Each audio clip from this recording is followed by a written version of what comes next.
आपके सीनियर बोल रहे हैं कि इंटरव्यू दे दो, आपकी जो बेदरकारी के लिए।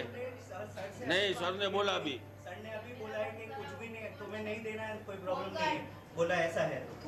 आपकी बेदरकारी है, ये सिविल हॉस्पिटल में आपकी बेदरकारी है, आपकी बेदरकारी है, आपकी बेदरकारी के लिए एक मासूम की जान गई है, आपकी बेदरकारी के लिए एक मासूम की जान गई है, बराबर है ना। आप बोलते हो कि मैं इंटरव्यू, आप सच्चे हो, सही किया है, आप सही किया है, सारी चीजें देख लो। नहीं आप सही किया तो मेरे को बोलो ना, फिर सही किया है तो श्री से बात करो, तो क्या है, फिर क्या मेरे नहीं, को मेरा पूरा सवाल का जवाब क्यों नहीं देते? स्टेटमेंट दे दूंगा उसको। सवाल બાળકનું એના મમ્મીના પેટમાં જ મૃત્યુ થયેલું હતું ત્યારે ધોરાજી સિવિલ હોસ્પિટલમાં જ્યારે બતાવાયું ત્યારે અહીંના સ્થળ પર હાજર રહેલા ડૉક્ટરે એવું જણાવેલું કે આના ધબકારા બંધ છે, ધબકારા ઓછા મળે છે એવું જણાવેલું, એટલે તમે જુનાગઢ લઈ જાઓ।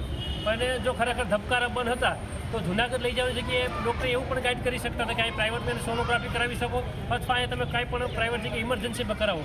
પણ જુનાગઢ 1.5 થી 2 કલાકનો ટાઈમ થઈ ગયો અને ત્યાં ગયા બાદ 14 થી 15 કલાક ત્યાં સોનોગ્રાફી કરવામાં ગયો, એમ કરીને બાળક એના મમ્મીના પેટમાં અવસાન પામ્યું હતું, એને ઓછામાં ઓછા 24 કલાકની આસપાસ થઈ ગયું હતું। ત્યારે ડૉક્ટરે બે જવાબદારીપૂર્વક એનો જવાબ આપી અને પેશન્ટને અહીંથી તાત્કાલિક રવાના કરી દીધા, કોઈ પણ જાતની સારવાર આપ્યા વગર જ ઔપચારિક એમને જ ડાયરેક્ટ એમને અહીંથી રિફેર કરી દીધા। અહીંયા આ લોકોએ દાખલ કર્યા એ પછી સોનોગ્રાફીમાં એ લોકોએ એવું કીધું કે બાળકના ધબકારા નથી મળતા અને બીજા નંબરમાં કે એ લોકોને એવી વાત કરી કે આનું બીપી વધવાને કારણે તમે આને તાત્કાલિક જુનાગઢ ટ્રાન્સફર કરો।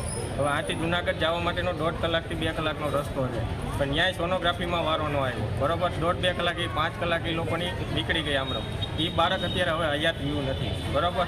ન્યાય બેદરકારી એ લોકોની છે। અહીં મહેતા સાહેબે એવું કહે છે કે મેં એવું કંઈ કીધું નથી, તાત્કાલિક કંઈ એવું સમજાવ્યું નથી એ લોકો, બરાબર। અને મહેતા સાહેબ અત્યારે અમે એનું ઇન્ટરવ્યૂ લીધું તો એ લોકો અત્યારે આડો હાથ રાખીને અમારો ટૂંકમાં જવાબ દેતા નથી।